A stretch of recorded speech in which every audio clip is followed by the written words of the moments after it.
Class 8 science chapter 1 crop production and management. तो इस chapter में हम क्रॉप्स का प्रोडक्शन कैसे होता है और उसको कैसे मैनेज किया जाता है, उसमें कौन कौन से इक्विपमेंट यूज़ आते हैं और किस तरीके से एग्रीकल्चर की प्रैक्टिस की जाती है उसके बारे में रीड करेंगे।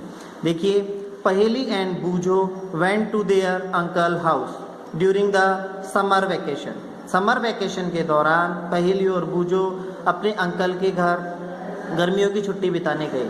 There uncle is a farmer. उनके जो चाचा जी थे वो एक किसान थे। One day they saw some tools like खुरपी, सिकल्स, शॉवेल, प्लफ एट्सेट्रा। तो जब वो बच्चे वहाँ गए तो उन्होंने क्या देखा, वहाँ पे कुछ टूल्स देखे जिसमें खुरपी, सिकल, मतलब ये सारे टूल वो हैं जो एग्रीकल्चर में यूज़ आते हैं। You have learn that all living organism required food. आप जानते हैं कि जितने भी लिविंग ऑर्गेनिज्म हैं उनको फूड की रिक्वायरमेंट होती है जीने के लिए। Plants can make their food themselves. Plant जो है वो खुद का फूड खुद बना सकते हैं। Can you recall how green plants synthesise their own food. क्या आपको याद है कि ग्रीन प्लांट्स अपना फूड कैसे बनाते हैं। Animal including humans can not make their own food. Animals के साथ साथ जो इंसान है वो खुद का फूड खुद नहीं बना सकते हैं। So where do animal get their food from. तो ये एनिमल अपना फूड कहाँ से लेते हैं। But first of all why do we have to eat food. अब सबसे पहली बात तो ये है कि हमें खाना खाने की ज़रूरत क्यों होती है। You already know that energy from the food is utilised by organism from carrying out their various bodies function. आप जानते हैं कोई भी ऑर्गेनिज्म हो या कोई भी जीव हो उसको अपने बॉडी के फंक्शन को मेंटेन करने के लिए एनर्जी की ज़रूरत होती है। Respiration and excretion.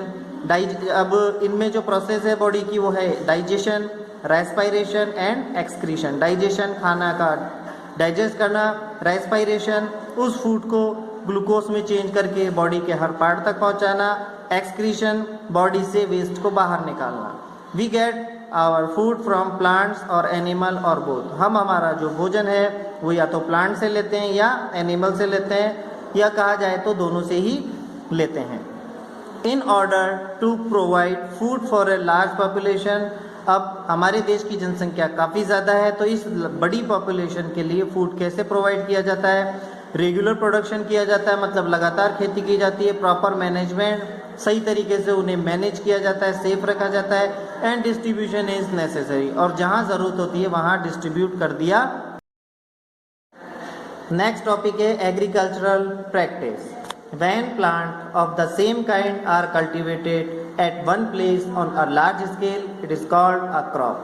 Crop का मीन्स होता है फसल। तो फसल किसे कहा जाता है, जब एक ही क्वालिटी के अनाज बहुत सारी मात्रा में एक बड़ी जगह पर पैदा किए जाते हैं उन्हें क्रॉप कह जाते हैं, जिन्हें फसल कहते हैं। For example crop of wheat, जैसे गेहूं की फसल, means that all the plant grown in the field are that of wheat. इसका मतलब अगर मैंने कहा क्रॉप ऑफ वीट तो इसका मतलब है कि गेहूं की फसल जिसमें केवल गेहूं के ही प्लांट आपको देखने को मिलेंगे। You already know that crops are of different type like cereals, vegetables and fruits. आप जानते हैं क्रॉप्स कई टाइप की होती है, जैसे सीरियल यानी अनाज, वेजिटेबल सब्जियां, एंड फ्रूट्स यानी फल। These can be classified on the basis of the season in which they grow. हम फसलों को क्लासिफाइड करने के लिए सीज़न के तौर पे उन्हें चूज़ करते हैं। India is a vast country. India जो है वो काफ़ी बड़ी कंट्री है। The climatic condition like temperature, humidity and rainfall vary from one region to another. यहाँ की जो क्लाइमेटिक कंडीशन है हमारे इंडिया की वो एक पार्ट से दूसरे पार्ट में डिफरेंट है। जैसे टेम्परेचर अलग है, ह्यूमिडिटी यानी उमस या हवा में नमी की मात्रा, और रेनफॉल, ये सब अलग अलग जगह पर अलग अलग मात्रा में है। Accordingly there is a rich variety of crop. इसी के साथ साथ यहाँ पे काफ़ी बड़ी मात्रा में क्रॉप्स की वैरायटी भी है। Ground in different part of the country, जो कि हमारे देश के अलग अलग हिस्सों में बोई जाती है।